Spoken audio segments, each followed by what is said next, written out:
Hi there guys, today I'll be unboxing my new Turnigy 9XR. I'll also be doing a review on it. I'll be comparing it to the old Turnigy 9X, and I'll also be opening it up to view the internals, see what the guys have made changes to, etc, etc.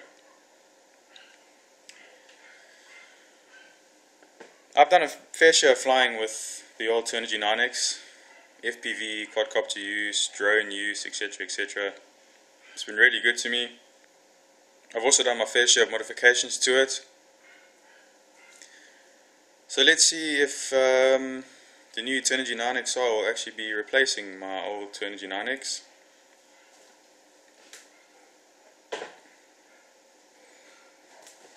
Alright, let's see what's inside.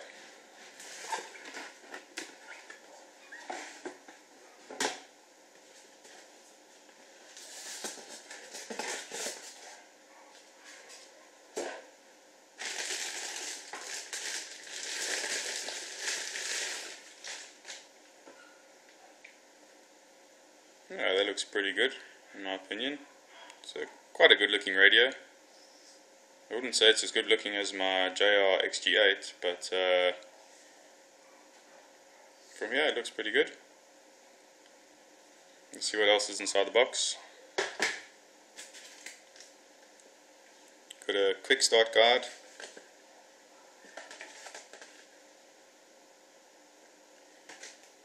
And this is a piece of foam, which I'm probably assuming is for the battery bay.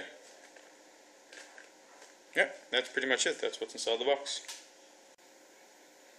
Okay, so let's go ahead and compare the two radios. I'm just going to quickly remove the screen protector. It's not much of a screen protector, it's probably just for transport. Unlike the screen protector that was on the Turnigy 9X, which was specifically cut for the screen and you could actually leave it on there.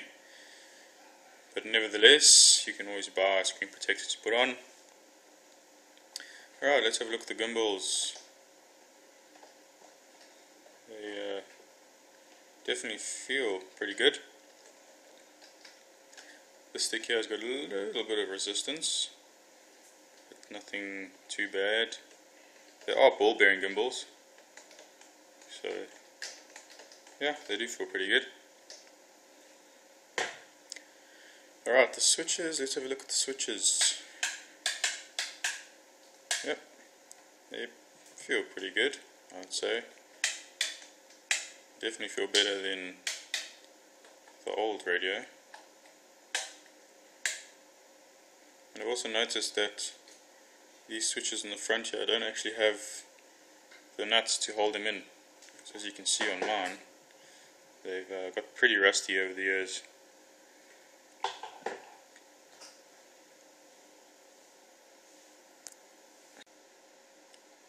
Let's have a look at the trim switches. They are rocker style trim switches. They feel quite good, quite different to what I'm used to. And I've also noticed that they have not used micro switches. Even in the menu buttons, they are rubber silicone style switches like you would see in TV remotes or some computer keyboards. It's got that soft kind of feel. It's probably a good thing, because I've noticed on mine the micro switches have actually started to get a bit worn out, and I've actually had to start pushing my trims quite hard. And also some of the menu buttons, they don't respond every single time. You sometimes have to push them quite hard. So maybe with these rubber style switches they will last quite a bit longer. They actually have a good feel. Okay, let's see. The on-off switch. That feels pretty good. I know that on my old Turnigy 9X, my on-off switch was quite stiff to begin with, actually very stiff. And now over the years it's actually started to kind of get a bit worn out, because sometimes if I move the switch in a certain way, as you can see there, it kind of switches on and off, which is not really a good thing. But my 9X is pretty old. But yeah, this one feels pretty good. I'm not too sure if I like that ready sign over there. You can see, just bring it up there. I don't know why they just didn't put it on like there, because as you can see it says ready, but on the screen it's obviously not ready because my gear switch is on. So now it's ready.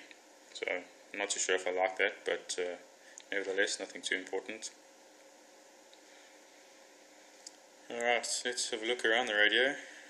This handle over here is actually the antenna as well. The antenna is built into here, which is wired to that port over there inside the module bay. Probably will not be using that. I haven't seen any modules on Hobby King that actually support that style of connector. Okay, and on the top here we have the two trainer ports, one JR, one Futaba. It's quite a nice feature to have two. You know, with the head tracking systems nowadays, sometimes they only come with Futaba, sometimes they only come with JR. Also for beginners, if your trainer has got a Futaba port, a Futaba radio, then he can train you, and if he has a JR he can also train you, which is pretty cool. Right, the module bay, as we saw earlier, it has the antenna port there, and other than that it's just a standard JR bay. Okay, let's have a look at the battery bay. I have in there a Nanotech 2200 mAh standard high discharge battery, which is not recommended for this, but because it's such a common battery, I'll give you guys a good idea of how big the battery bay actually is.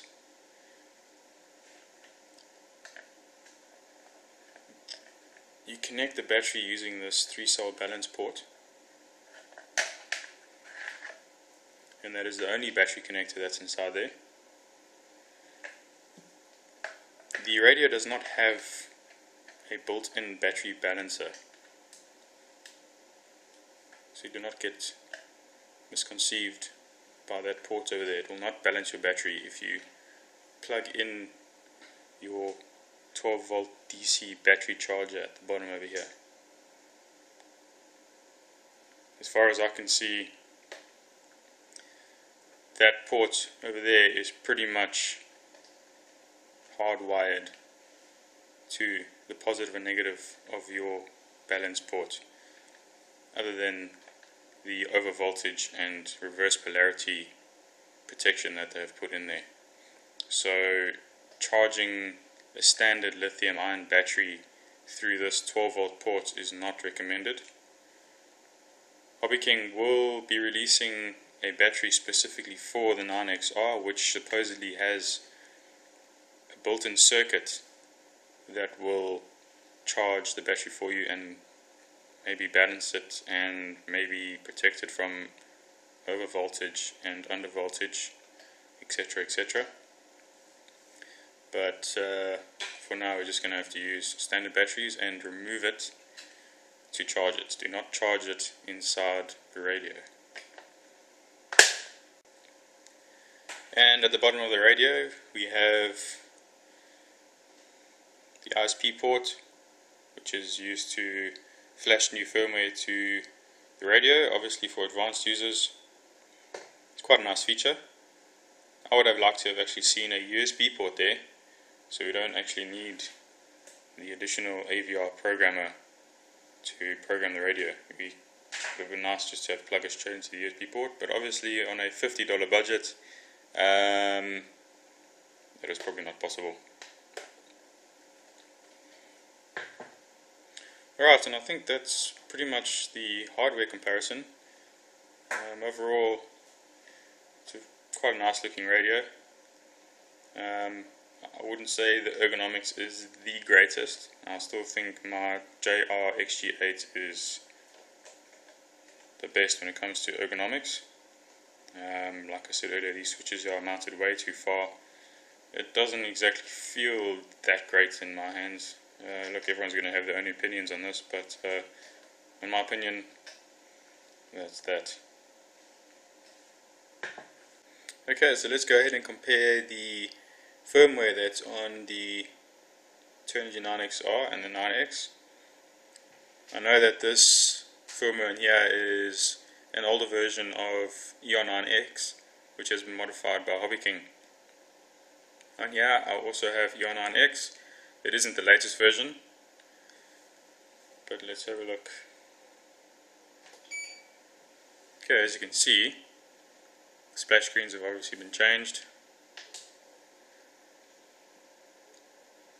and that is the home screen. Nothing really changed on there.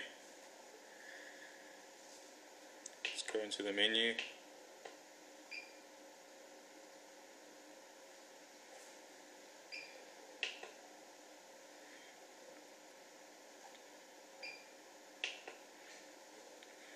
One thing they've changed is if the direction is normal, it will say NOR, and on ER9X it just has 3 dashes. And also, if you go to reverse, it will say reverse, and if you go to reverse on here, it will say inverse. So that is one of the changes there.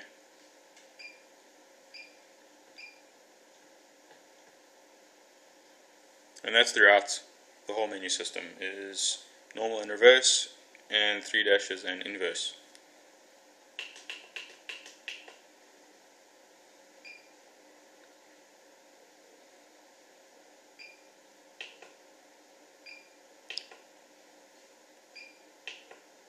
Okay, they have added a reverse screen, obviously to make it a little bit simpler to reverse. If you don't know ER9X, you actually have to go and read out the menu how to reverse. It's not difficult, but if you don't know how to do it,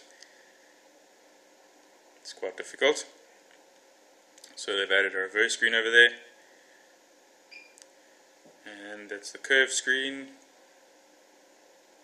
See here, they're all 5-point curves, and just like ER9X, they also have 9-point curves. Custom switches, safety switches. Okay, I've obviously got the telemetry version of the firmware on here, which this does not come with.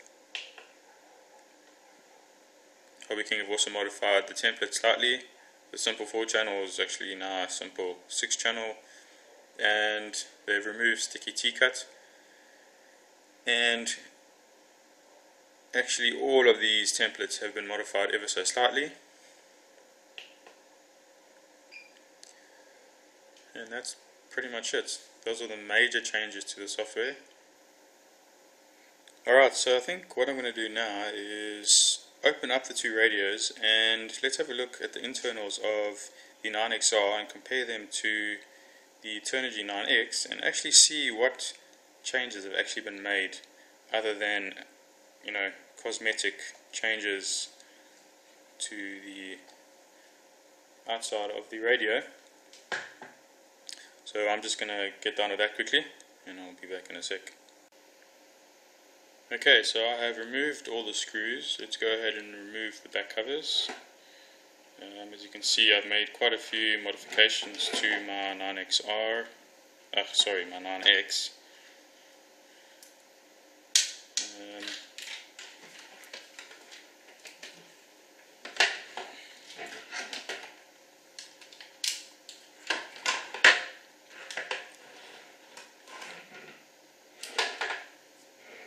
Over there.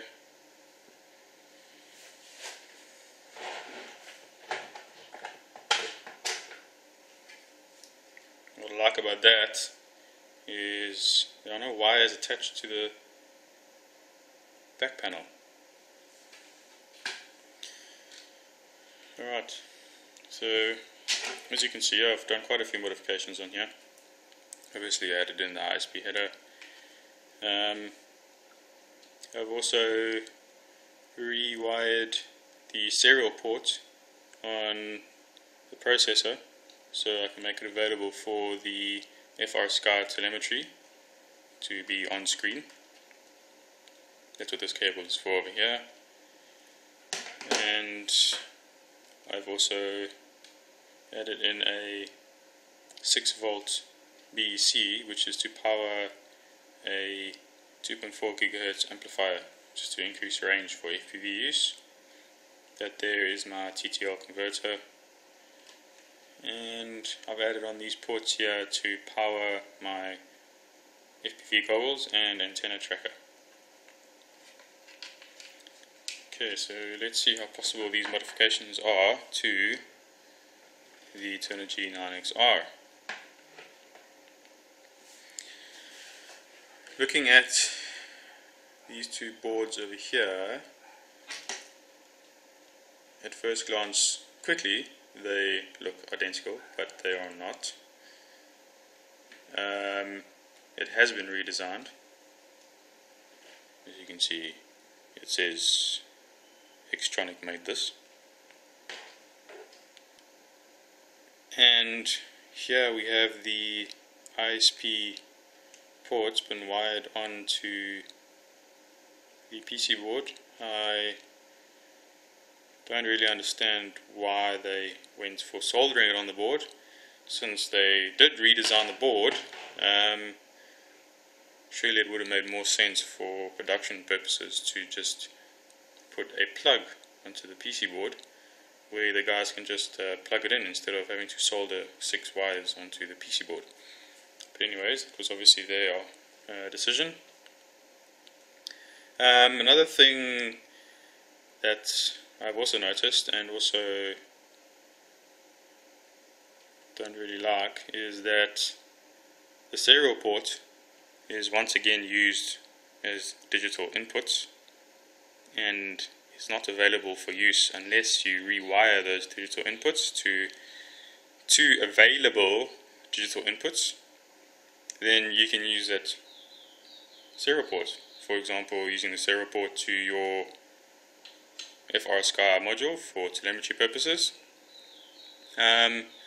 And once again, like I said, since they did redesign the board and they did their research, they would have known that we wanted 3 serial ports. This processor has more than 1 serial port, and they could have just rerouted those tracks and left us with 2 pads in the serial port. That would have been very nice, but they haven't done that.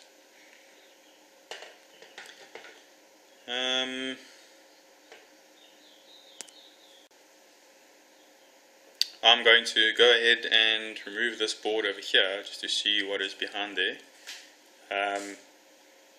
The charging port gets wired to that board, as well as the balance port for the battery. So let's go and see what is actually behind there. See, the trainer ports also get connected to this PC board.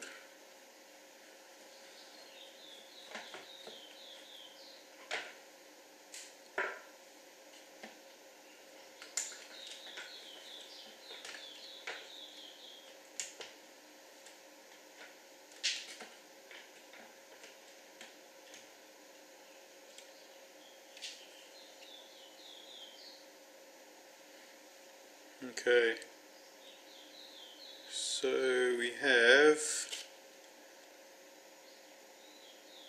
a fuse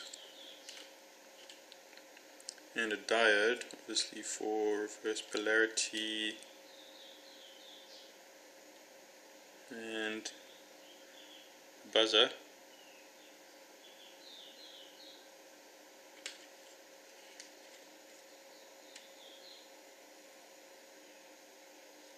I'm not 100% sure what that component is there between the fuse and these cables.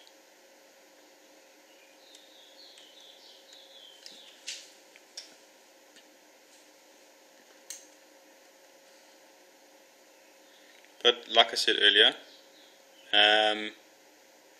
there is no charging circuitry on this board. The charge port is pretty much hardwired to the balance port.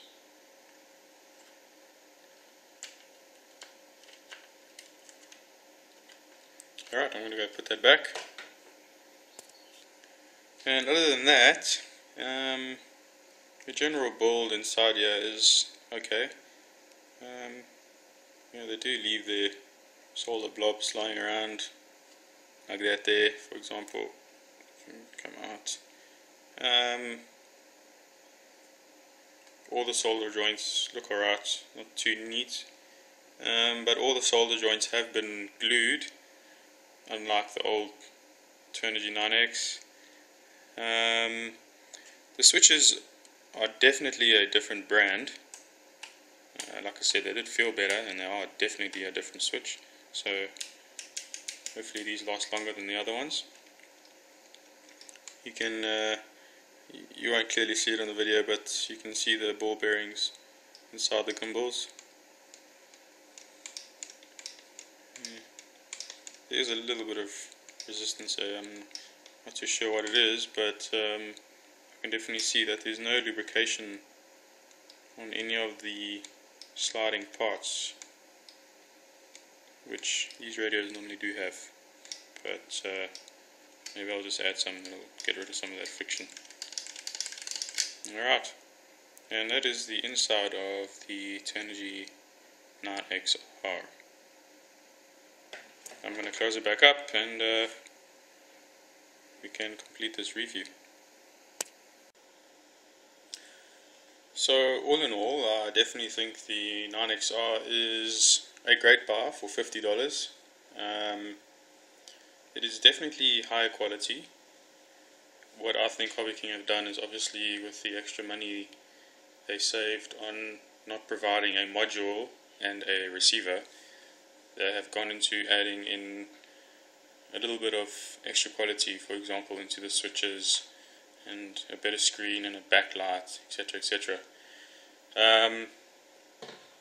So it's definitely a good radio, and for the price, just like the Turnigy 9X, you don't feel bad opening it up and hacking it and adding on all other extras that you might need for FPV and flying drones, etc, etc. For beginners, also a good radio. It's obviously for a beginner a good price, but the fact that it doesn't come with a module might be a little bit tricky for a beginner to kind of decide which module to use and what a module is, etc, etc. But if you can get by that, then I also think the ER9X software is, in my opinion, great, like I said earlier, but for beginner might be a bit of a handful to get by, but once you do, it's definitely a breeze. And also, from a beginner's point of view, getting help from another person, perhaps at your club, with ER9X, you might battle with that a little bit, since it's a completely different outlook in terms of RC radio software. And although the ER9X obviously does come with the built-in templates, and you probably won't need much more than that, other than maybe a couple switches that you can add in. There are tutorials online for ER9X, and they are quite nice. There's ones on YouTube, and the manual itself is also not too bad. So yeah, overall I think it is definitely a bargain. I would have liked to see a module come with the radio, but they've definitely spent a bit more money on other components, so what can I say. Alright guys, thanks for watching the review, and all the best with your new Turnigy 9XR.